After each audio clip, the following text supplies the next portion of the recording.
George is the clinical professor of psychiatry at New York University School of Medicine and has published over 165 scientific papers and authored and edited 7 books and monographs, including The Therapeutic Community, Theory, Model and Method, which is considered to be the definitive text in the field. George is the founder, former director, and now the senior scientist of the Center for Therapeutic Community Research. And having travelled from New York at the weekend to come and speak at our conference, I'm absolutely delighted to welcome George to speak to you today. So we give George a round of applause.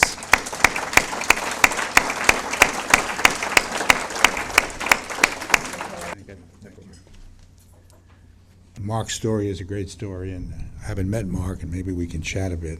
But it's a story that in many ways the contours of which are very familiar. That I've encountered. I was never an active addict. My history, my other life is jazz music, and I've been a player as well as a psychologist. But I was playing long before I was a psychologist, so I understood the drug problem from the street. Not so much that I was so victimized or damaged by it, because I was very fortunate for reasons we can't talk about now.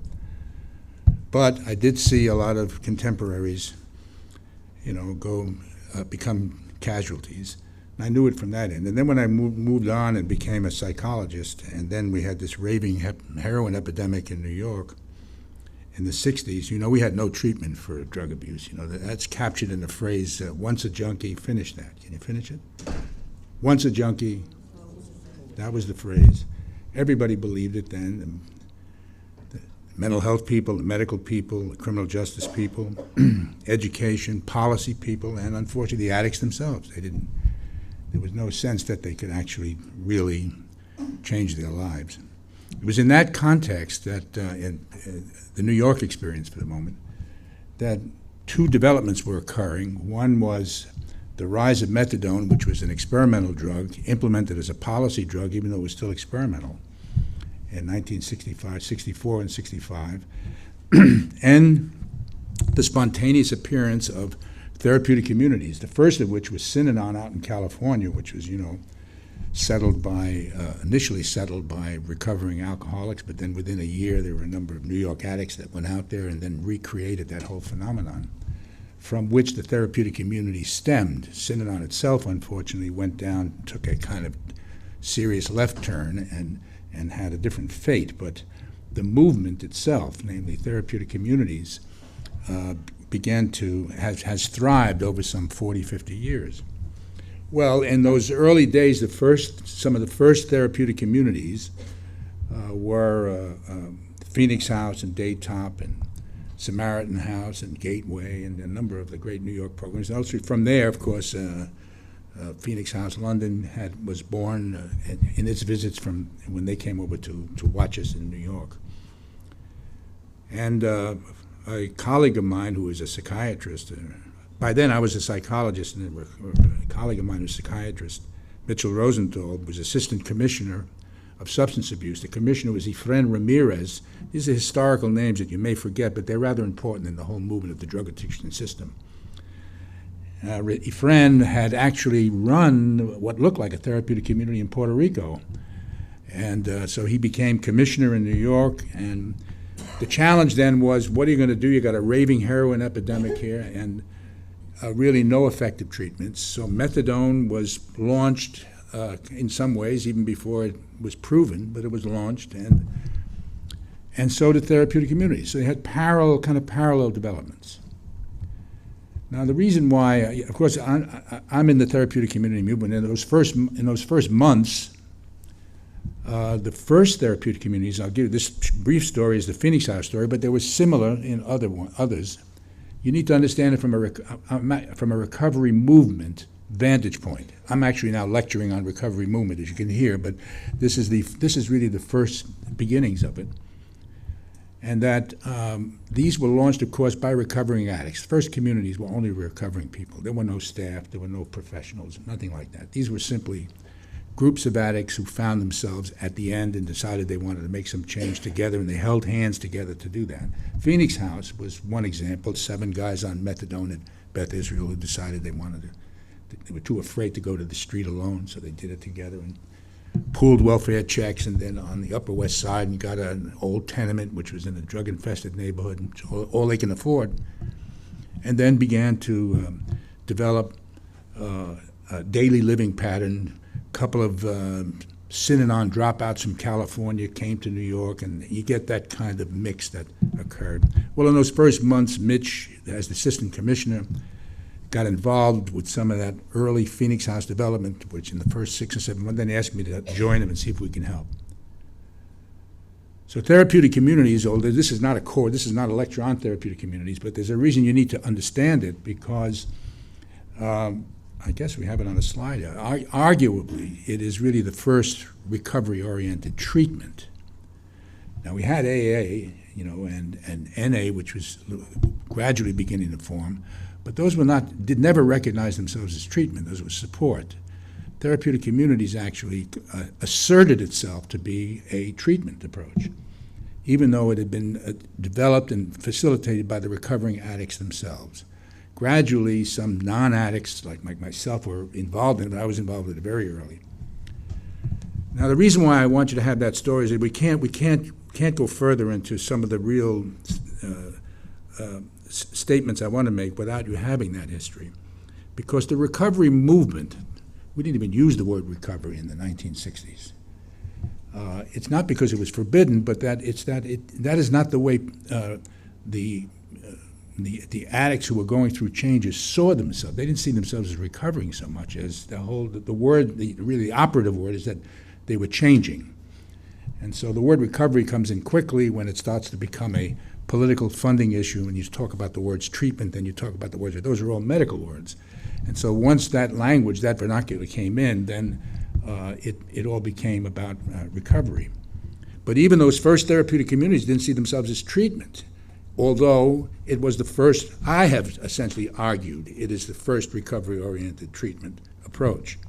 Because, the word treatment, we don't have to argue about it, but what was evolving in those centers, those therapeutic communities, was a kind of methodology which was clearly targeted to help individuals change their lives. So, in some ways, we have, in my view, the recovery movement really initiating largely from therapeutic communities. It wasn't that people weren't recovering. There were AA people in recovery, and there were some spontaneous recoveries, but that certainly wouldn't be able to handle a tidal wave of heroin addiction that was going on and general drug abuse that was going on. There are places like therapeutic communities, and they rapidly expanded in the New York area, so that like a Phoenix House then was, within 18 months, had 30 sites and was essentially dealing with 1,000 people in treatment on any day.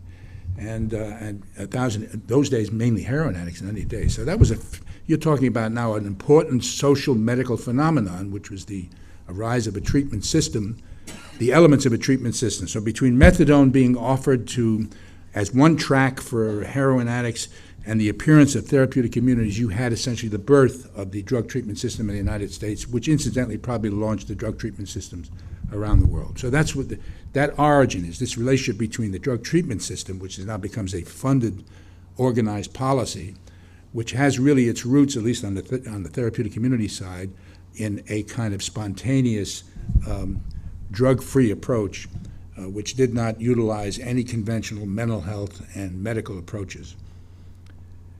And unfortunately, we had fratricide in those days in the treatment system, and methadone, the medical people who argued that addiction, being basically a physical disorder and in some ways a mental disorder, they didn't see therapeutic communities as a bona fide treatment. And then it was, as I say, as a fratricide. There was a lot of debate. And I saw early in that problem, first of all, the first thing I saw in Phoenix House, where I stayed for 20 years as a vice president and director of research, but I saw, and as a psychologist, I saw not treatment or cure. What I saw was transformation. Mark's story, of course, illustrates that very well, but I saw transformation. Now, this is not designed to inspire you. This is not an inspirational talk. My best hope is it's an educational one, that you'll learn something that might be useful to you.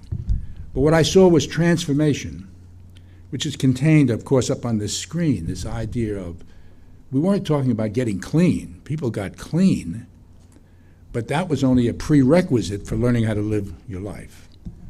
So in many ways, when you compare it to, let's say, a pharmacological strategy, which essentially was to reduce the craving and the physical aspects of an active addiction so that you're not on the street dying, or at least can come to a clinic and regularly get your methadone in some safe setting, which is its real benefit. It was a harm reduction benefit.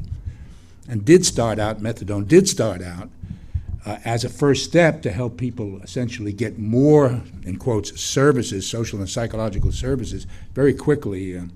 The social services, psychological services in methadone treatment gradually faded away in terms of its, under various regulations and funding issues, so that methadone clinics became really dispensaries. This is an important point about the recovery movement essentially disappearing visibly, because methadone began to get great popularity. It was inexpensive, it was sensible, you could implement it easily and so on, and you can bring it fully into the medical circle. But one drawback transgenerationally is that as the social psychological services disappeared in methadone, all you had was basically dispensing services. And while it did what it needed to do, which is in the best cases block heroin and reduce crime and essentially help some individuals stay stable, and get them off the street, if they came regularly to the clinic, ultimately the methadone dropout rates were very high anyway. The fact is that when you basically use a medical service like methadone, it works, but over time, the clients themselves coming to clinics don't see recovery. That is, what they see is essentially now others like themselves who get their methadone. And worse yet, the providers, the nurses, whoever else is in a particular clinic, they don't see recovery. My hypothesis around the gradual loss of the recovery movement from the early inspired days of the first therapeutic communities, over 30 years of largely increasing dominance of pharmacological approaches, is that there was this remarkable phenomenon. It's kind of a sociological or social psychological phenomenon. The more we kept treating with pharmacological approaches in settings where the clients came, the new generations of staff and clients never actually saw recovery very much. And as a result, they concluded, you don't recover. You have a chronic relapsing disease. And that was essentially been the teaching and preaching over the years. Now, it wasn't badly intended, isn't that? It wasn't that they were anti-recovery. It's just that they had less and less evidence for it. I proved it for myself in 1992 when I said, if some of you know my work, I had spent a lot of years doing long-term outcome studies to demonstrate the effectiveness of therapeutic communities. I'm going to come back to that in another slide if there's enough time. I'm not violating I'm going to violate my time restrictions, so you better be prepared for that. I'm not going to travel 4,000 miles and cut myself short, but it goes like this: is that I had, by 1992, I said, as we were demonstrating the effectiveness of therapeutic long-term residential TCs in the United States, that we could come back to the methadone issue as a part of bringing about some rapprochement between pharmacological treatment and drug-free therapeutic community treatment, and maybe overcome the painful early fratricidal history that I made reference to a little earlier. We can do that, I said, only by demonstration. And so I went to a major methadone clinic up in Queens, New York, that was serving 700 methadone clients. I said, look, give me the property across the street. They own some property. Give me the property across the street. A very far-sighted psychiatrist who was running that clinic by the name of Brady. I said, let me have that property, and let's do at least a day treatment therapeutic community for methadone maintained clients.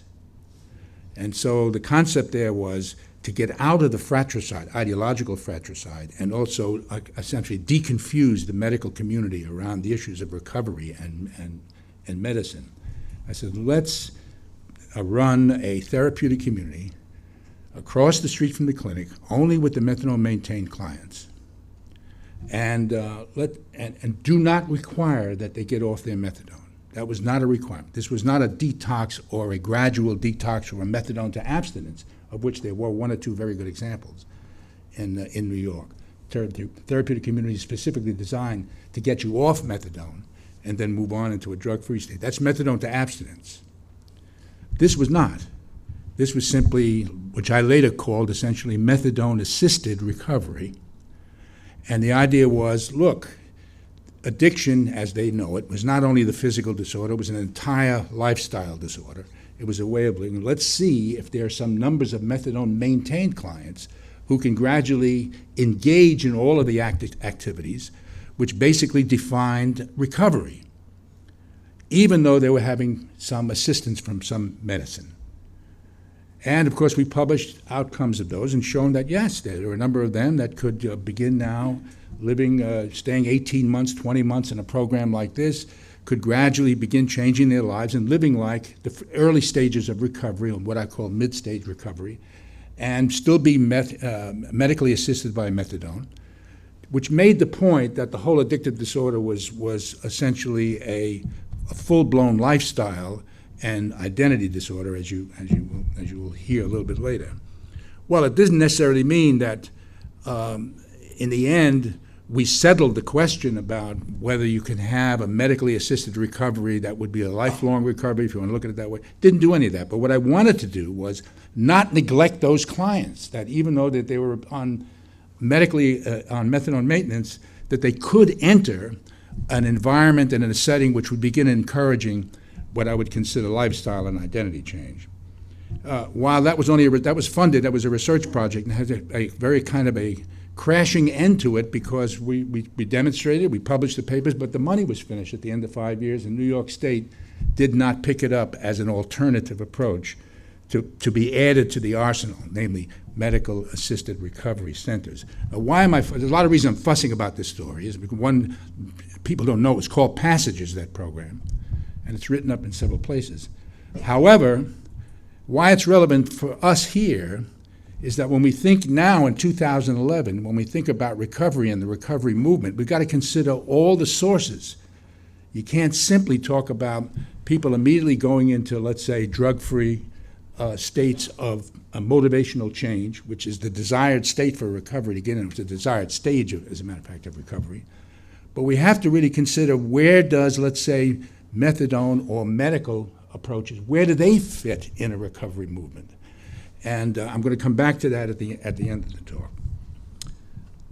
Okay, that was just an introduction, okay? So the reason why I say TCs and the recovery movement and I'm going to highlight now in this slide. From 1975 on, with the success of methadone, the whole idea of recovery, as I just alluded to, was gradually fading. TCs were still doing their work, but always had to argue and make the case that it was a bona fide treatment approach. Even though we had a growing, mounting research literature to show that, it was always still a struggle. And as a matter of fact, it was considered a victory when U.S. policy decided that a drug addiction was a chronic relapsing disease, and in recent years, brain disease, as some of my brain colleagues talk about, and to totally give it a full biomedical sanction, so that it at least take the pendulum away from crime and a moral disorder to a medical mental health disease. Well, that's considered a victory in the evolution of a phenomenon like addiction, or any disease, as a matter of fact. And I consider the whole recovery movement phenomenon itself from an evolutionary point of view. The early signs in those early TCs, which were inspirational, almost religious movements, the gradual mainstreaming of addiction as a health disorder, until now we finally have it fully understood as a health disorder, but with the lights out period over some 30 years, that in fact a chronic relapsing disease, which De Leon adds, a chronic relapsing disease from which you can recover. And the reason I insisted on that was the early story I gave you, which is if you keep telling an individual you have a chronic relapsing disease, it implies you don't recover from this disease. And that was the justification for medical assistance and so on. And so the message I want to give, yes, as Mark pointed out, relapse is part of the recovery process. I call it a trial and error process, not a failure process. I don't like the word failure. But trial and error, yes, doesn't mean you can't, even though it has chronicity to it, doesn't mean you can't recover from this. And of course, we had the data to show that. Well, this slide really, for me, defined recovery in the broad sense. This TC's, long-term residential therapeutic communities, had this as their goal, which was lifestyle and identity change. And as a result of this, I now want to kind of boil down the contribution of therapeutic, which is this real theme of this talk, the contribution of therapeutic communities to the recovery movement. One, it provided this perspective and definition. I just gave you that. Secondly, and I'm going to talk more about each of these, but certainly beginning here, it generated a considerable research literature on recovery, which documented the fact of recovery. And then thirdly, it from the experience of the clinical experience and the research experience, it essentially generated a framework, in this case, a recovery stage framework. We had the benefit because of the long-term outcome studies, the clinical experience of watching from therapeutic community clients who did move into recovery. And we're talking about now hundreds now and maybe thousands of clients who essentially moved through recovery. Watching, following them over time, we were able to generate what seems to be a kind of working framework of recovery stages. And the one that I have generated from the early 90s on was a 10-stage paradigm to illustrate the recovery process. It's not a hard and fast, stage framework in terms of boundaries of each stage, but it provides a general clinical picture of what people look like as they move through a recovery process over a long period of time. And then finally, this last bullet, from this work, we have now generated what did we learn from recovery, both from research and clinical experience from recovery, largely from therapeutic community outcome studies, but not exclusively from those, but largely from those. What did we learn about essentially that could inform the whole drug treatment system in a new way? The drug treatment system has to go through its evolution itself, and it has been very stagnant in that respect and gets fixated at particular points. What we now know is if we begin to really reconvince the world that recovery absolutely is a real probability, not simply a possibility for people, then you can begin talking about how to transform the system, the drug treatment system as it now exists, into what I would call a recovery-oriented system rather than a system which is now currently, at least in the U.S., currently, which is a system to manage disease rather than promote recovery. So I want to talk a little bit more about each of these. Quickly, back on the definition, there are a couple of words that you should have if you're thinking recovery, and that is the distinction between rehabilitation and habilitation. That distinction is not a trivial one because the word rehab is what we talk about. But you know, if you look hard at the anatomy of the word rehab, you're really talking about habilitation and rehabilitation. That is, somehow the client involved had a lifestyle that seemed to be reasonably healthy or conventional, and then somehow went down from their addiction. And so your approach, whatever it is to rehabilitate them, get them back to a lifestyle that might have been once healthy in one respect. It's a carelessly used word because we now know that, at least in the U.S., almost 60 or 50 to 60% of the clients who are coming, serious substance abusers coming into treatment, are not really individuals we'd be rehabbing, but we'd be habilitating them. In other words, teaching them a lifestyle that they never had before. And that introduces some very, very challenging problems. It isn't you see less of what Mark referred to as moral confusion, which implies a lifestyle that exists as shattered and as disturbed as it was. I think I can tell you there's right and wrong, and I get into some moral confusion about that. It's a great phrase that Mark used. These were people who actually may not have any moral clarity at all, no moral beginning at all. So that the issue is there were no values, no norms. How do you live at all? Increasingly the kids from the street and so on And I work a lot in prisons now. The last 10 years, it's only in the prisons. And you see this, you know what I mean, where there's yes, you got that subgroup that understands right from wrong and drifted away from a lifestyle or didn't quite catch on to the right living lifestyle. But then, they can do well in a successful therapeutic community. Others, it's harder for them to really learn a positive lifestyle for the first time. So that's part of, when you want to understand recovery, you got to recognize some of these differences in the population.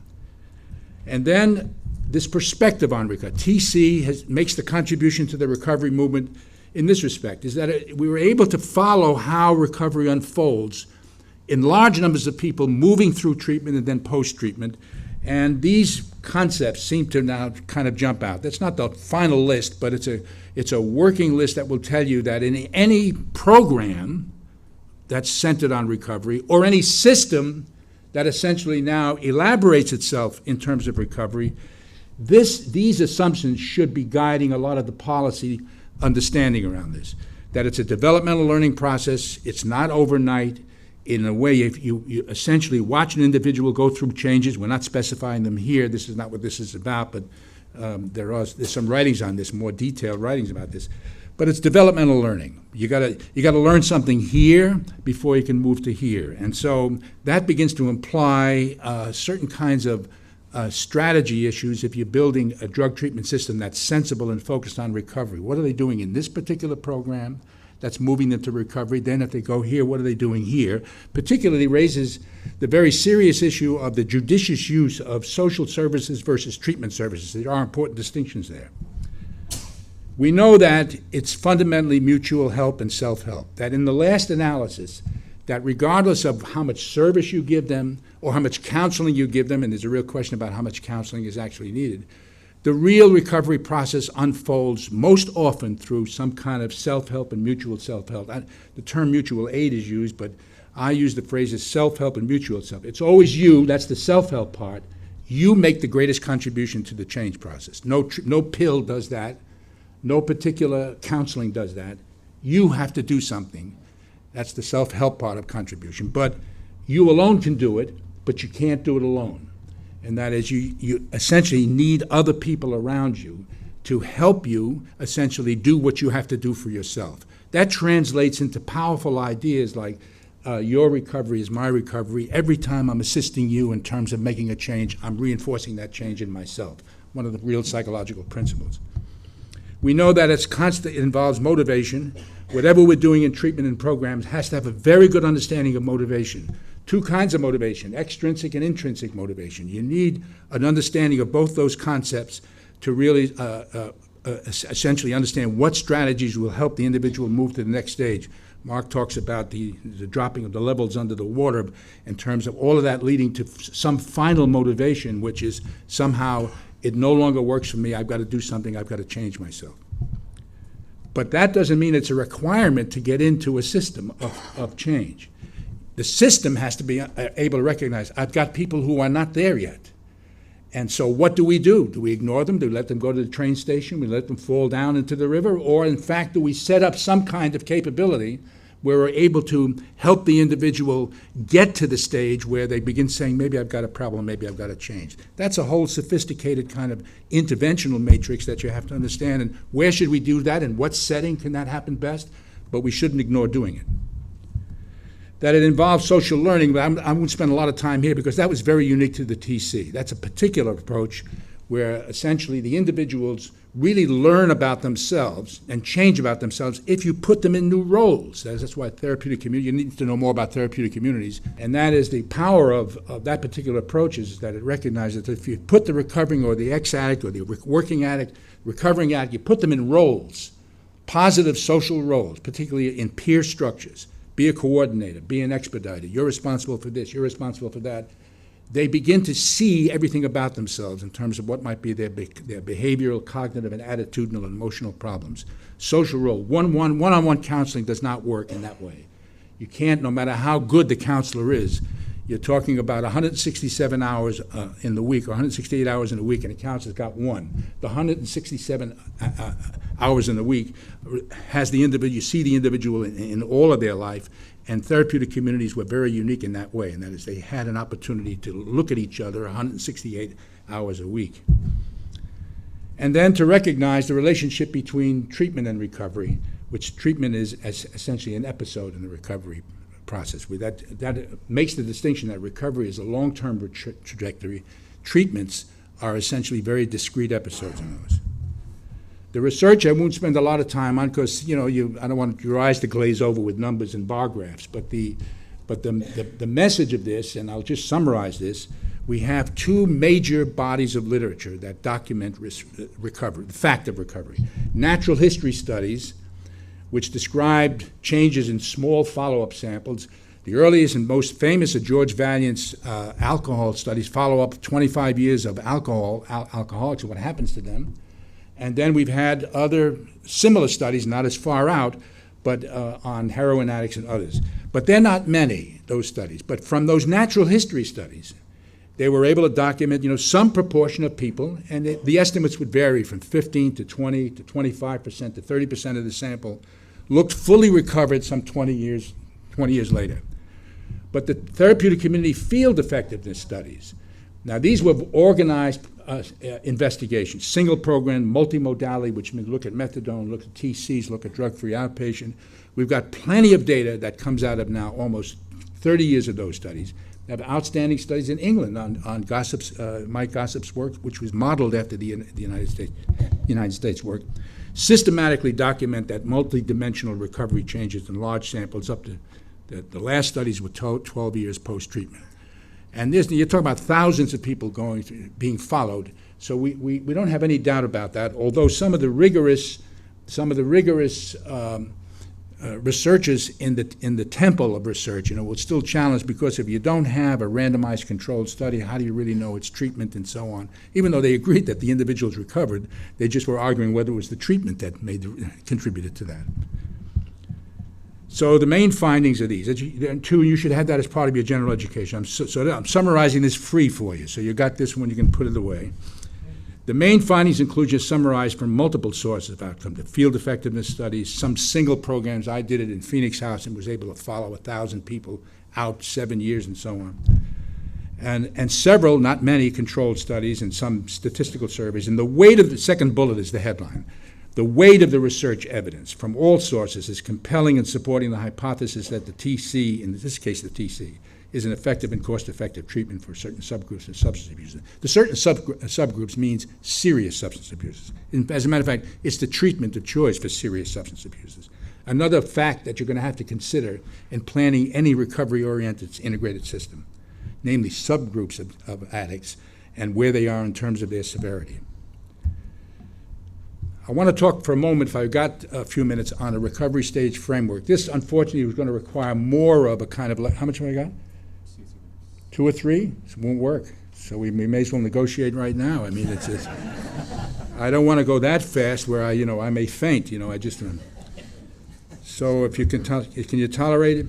I just want to give you a quick sense of this. But look, the real deal is that what we're doing in the U.S. now is trying to develop recovery-oriented systems which are based on this framework. That is, if we understand where the individual is in recovery, what should the system make available to them at that point, and what should be done in that point in the system to move the individual to the next stage of recovery. Denial, these are just the definitions of the stages. A more careful discussion would really spell these out as a kind of clinical lecture, But denial is as active abuse and associated problems and recognition. Under this, denial is like 7 substages.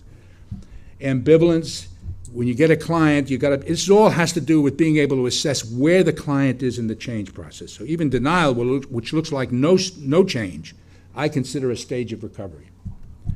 Ambivalence, some problem recognition, but inconsistent acceptance of the consequences. This is typically, I'm beginning to feel that I got a problem, but it's only on Monday, not on Wednesday, in that respect. And then a very famous stage, which is extrinsic motivation, some recognition and acceptance of drug use, some still don't, as a matter of fact, but they attributed all their problems to outside themselves. This is a variation on the victim statement that you heard earlier. But mostly, this stage is very important because we get a lot of people, a lot of policy now in criminal justice, drug courts, and so on, which essentially are coercing people into treatment based on a policy issue. And these, by definition, we would say this is extrinsic motivation. They're being pushed, motivation means to move, they're being pushed to move from an outside source. That is an organized outside source. And the question is does that work when you do that? And of course, we found even in the research, people who are mandated to treatment or drug court people, some significant number of those people, provided the treatment is a bona fide high-fidelity treatment, something like a TC or something similar, you can bring about big changes in people who start out from the courts or start out from the judges. We now understand why that occurs. It's not that extrinsic, that coercion cured them. Something else happened to them, and I'll get to that in a minute. Then you get to this is the best stage, and you notice it's kind of early recovery, which is intrinsic motivation, and that's where the individual, this is the real mark of the motivated individual. They fully accept their drug use and associated problems, the way they think, the way they feel, the damage they've made in life, and an expressed desire to change based on both positive and negative reasons. When the clients start to talk this way, that essentially I'm the problem, and that I want to change, and there are reasons. There's some of the positive reasons are I want to have the good things in life, I want to fulfill myself, I want to make my life meaningful. Negative, I don't want to have the guilt, I don't want to damage anymore, I don't want to lose my children, all of that. When you see the combined positive and negative reasons for changing and their full acceptance of the fact that they got to change, we consider this the kind of a classical stage in motivation. Unfortunately, all the time before that has been ignored by the drug treatment system and by the recovery movement even. And we now, if we reassemble that system to deal with, let's say, the early stages, we can probably facilitate a lot more people getting to this point. And then readiness for change. Motivation is not even enough. You can accept it all, but you finally get to these stages 5 and 6 when we call readiness, which the individual at first may try to seek a lot of other options for change, employment and changing relationships and changing geography. And some may actually get a head start in that when they just without treatment. And then finally, readiness for treatment, which is all other options are rejected. I've got to go somewhere where I'm going to absolutely get help, and that's where I've got to be. Then you get into this stage of de-addiction, and this is a powerful stage in a recovery process. Again, don't worry about trying to get all of this down, because I think you're going to have to, if you're interested, you're going to have to read and get it in more detail, but you can get a sense of it. This de-addiction stage this is all developed primarily from opioid users, but it looks like it has generality for other drug abuse. This is really pharmacological, behavioral, and social detoxification. So it's not only getting rid of the physical effects of the drug, but it's it's people, places, and things no longer thinking, blocking out the kinds of thinking that's involved, staying away from the social networks and so on. That's all part of the addiction. And there's more to that stage, because it's in that stage, the de-addiction stage, where you see actually a lot of what I would call a trial and error stage. You'll see reuse of drugs, not infrequently, and the individual then again trying to start again. And I'm trying to get a new message around the whole recovery movement, that the trial and error features of trying to stay clean, trying to change, is an important phase in recovery process. And you have to have essentially sensitive and judicious ways of encouraging that and bringing that to a close. One is, I try to change the vernacular of that. So don't talk about relapse right away. Talk about reuse. Reuse means, yes, we have evidence the individual is using again, but are they using in the same way they used in the past, and so on? Using at the same frequency and same duration, and so on. And then all the way back to regression. Are they all the way back to the early lifestyle, which is all the drug use?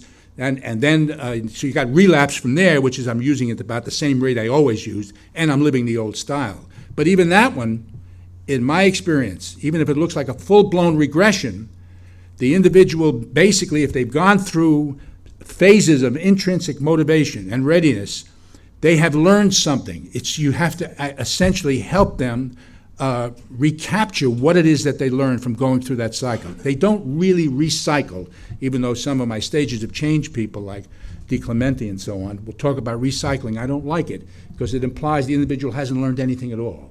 But in fact, in my experience, there's always something that's learned, and you got to light that light for them. And then late stage recovery, continuous is when, well, you can see abstinence itself as a late stage, and that is, I call it middle recovery, but it's moving on, where you really see stabilized drug freedom for a long period of time. The individual is totally involved, Now, in staying away, in staying clean, a lot of the focus of abstinence essentially means to refrain. Abstinence is not sobriety. It's a behavioral word. When you're abstaining, you're refraining. So what you're learning is all the ways in which you have to refrain, all the triggers and so on. And in the past, you know what I mean, like talking about feelings, for example, that Mark was talking about. I got to refrain. If something hits me, it's beginning to arouse me, instead of running out and shooting dope, I've got to do something else. You're learning how to manage all that. It's a major stage to be abstinent, but clinically, that's what you're looking at, is the individual successfully learning how to refrain from all of the particular cues that in the past might have essentially set off wrong thinking, not simply wrong using, but wrong thinking and wrong emotional handling. And then later recovery is continued. You notice the word shifts to sobriety there, because that involves now a major cognitive change, not simply a behavioral change, which is this resolve to acquire and maintain the behavior and attitudes associated with drug-free lifestyle. This last stage is very important to me, and it's very important, I think, in the recovery movement to understand that we think we have a kind of framework of how to look at people over many years. This is the integration and identity change. Interrelationship of treatment influence. Whatever treatment they've got and was useful to them, they've got that. And recovery, and they've got essentially the experiences from previous stages, and all of that is kind of integrated by the client, you know what I mean, to the individual. What I learned in treatment, what I've learned now since treatment, what I've learned from the trial and error of process, they integrate. That's why the word integration. They get a way of putting it together for themselves, and results in a perceived change in social and personal identity. Now, as you can hear, Mark's terrific testimony and similar testimony, you can hear what we mean by identity change. The notion of the word identity is, essentially how I see myself, how the world sees me. And what we now learn from clinical experience and research is this stage when an individual actually now sees themselves differently, and the world begins to relabel them, right? You're an addict or a criminal or a deviant, but now shifts. You're a citizen, you're a parent, you're a social producer. Those are social labels of identity. They're important, but it's really the personal identity words that are very important, and that is, I see myself as different. And that, incidentally, we don't have a good timeline on that, when a kind of full-blown identity change occurs. It's occurring even in early treatment. You see elements of it. I'm a member of this program. I'm an AA. I'm an AA participant. Those are identity labels. Way down the road, you know what I'm saying? When the guy's a CEO, is now teaching in a school, who now, when I did my long-term follow-up summer, which brought me to Oxford to find clients who had been in Phoenix House 10 years previous to that, many of those people don't even want to talk in terms of the follow-up study. They don't see their lives anymore that way. That was once then. This is now, and that was then. That's an identity statement in that respect, and it's a measure of how much the individual now sees themselves as different. The reason why it's important, each of these stages has associated with it a certain risk factor. Individuals can reuse drugs at any one of these stages, and the issue is the reuse of drug defining essentially their recovery, or is the change defining their recovery? And you've got to be very astute in being able to assess that. So the way I would deal with, let's say, a stage 9 reuse of drugs would be different than I'd handle a stage 6 de-addiction reuse of drugs. In de-addiction, I expect a lot of reuse of that. That's trial and error. Stage 9, you might have a catastrophic episode of that. And how do you deal with that differentially to take into account that the individual indeed has made changes in life? Well, again, that's a long thing. Then I'll end with this, and I know I'm running over you on this, but forgive me. This is in some ways, this is the kind of political intention of my mission to come here. The first part of this is the background for this, but it's this, and that is, I'm interested, as you might have detected now at this point, in trying to help policy become deeply educated around the concept of recovery. Recovery stages is not written in stone, but it's a working framework. And then why, based on what we think we know, and if it sounds sensible, how do we redesign our system, essentially, to reflect that? And so the current system of aftercare must be integrated and sustained. And then the TC program stage format, the reason why I have this bullet in here is because even in my thinking about how to redesign the system, if I had to go back and say, let's restructure the system, we learned a lot from the therapeutic community program in terms of what a system should look like. A therapeutic community program essentially will have stages, the individual coming in, early orientation, primary treatment in the middle, and then reentry process later on. And each of those actually treatment stages, which have as a parallel recovery, the larger umbrella word, but there are treatment stages. Each of those treatment stages essentially has particular goals and essentially acknowledges whether the individual got through the earliest stage in that treatment and what they need to now, has it really prepared them for this stage of treatment. That should be a guideline in a system. So that if we look at a system, you don't throw service, you don't have every provider doing it, they're all involved in recovery. They may be, but they essentially do not fully appreciate individuals are at certain stages in recovery, and they're serving 55 people in their program. They should know what stage of recovery those individuals are in, and then ask the question, do we have a one-size-fits-all program for them, or should we essentially target what we do to handle, in some ways, certain stages of recovery, maybe early recovery, middle recovery, late-stage recovery? That's the new learning behind this. And that, as I say, I learned that from the therapeutic community. So this is the definition. ROIS, recovery-oriented integrated systems, is a paradigm of a systems approach, emphasizes partnership or linkages among community providers to coordinate transitional and aftercare treatment and social services. There's a lot of discussion about social services, but just to kind of rouse you up, even within these time constraints, my problem with social services is that it totally ignored recovery, that it comes out of a humanitarian philosophy and ideology. People need to have housing, people need to have essentially work, people need to have be reconnected to their families, all of which is absolutely true.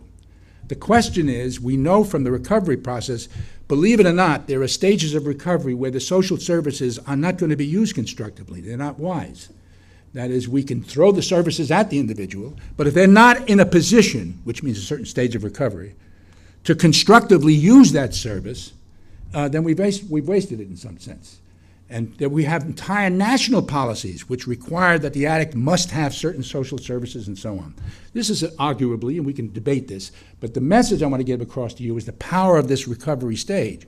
When is an individual best prepared to utilize a particular service? When should we actually give them vocational services? Well, what we learned from TCs, you don't do that until the individual has learned how to deal with criticism, deal with authority, learn a certain amount of responsibility, deal with frustration. Why? Well, the moment they get into a situation where they might be criticized, confronted, have an authority figure over them, if they haven't gone through some kind of a certain amount of change or recovery about that, that's a threat for them to blow the whole training and their vocational training, and not only that, even set them up for something. And once that happens, you've now given them a new cue for reusing. So the whole idea is, do we know where this individual is and prepared? I learned this a lot in the prisons too, because all they say is, all I need is a job when I get out, then I'm going to be okay, And if you leave it, my answer to them is, if all you needed was a job, we can get you a job, you'd never be in prison. Your problem was you couldn't hold a job, not get a job.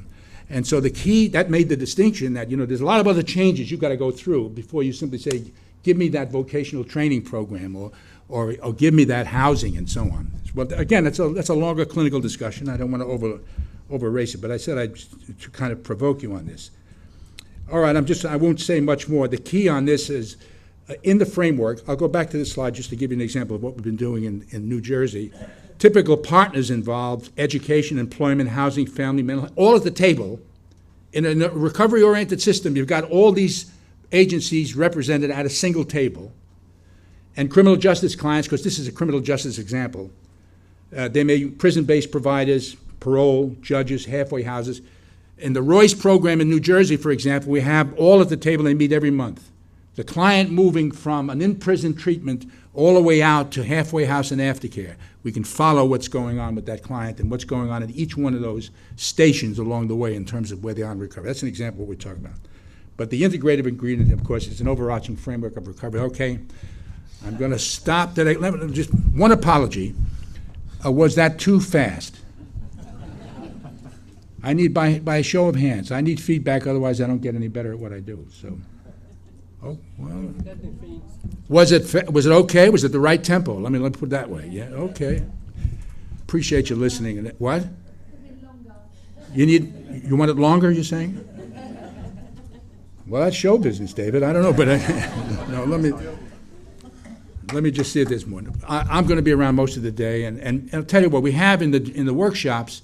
We've got it scheduled as therapeutic community elements and model, but if there's a greater interest on the recovery stages itself, that might be a curriculum change. But we don't want to disturb the whole process here. But so far, we're going to hear more about therapeutic community elements and methods. But that would have a lot of implication for what you're doing in recovery. And if we get some chance, maybe we talk more about recovery stages. But you can always read, folks. So things are available. Look, I appreciate you listening, and I respect what you're trying to do. And let's go one step at a time on this. My mission is to see if we can, change the world. That's how geriatrically disturbed I am at this stage.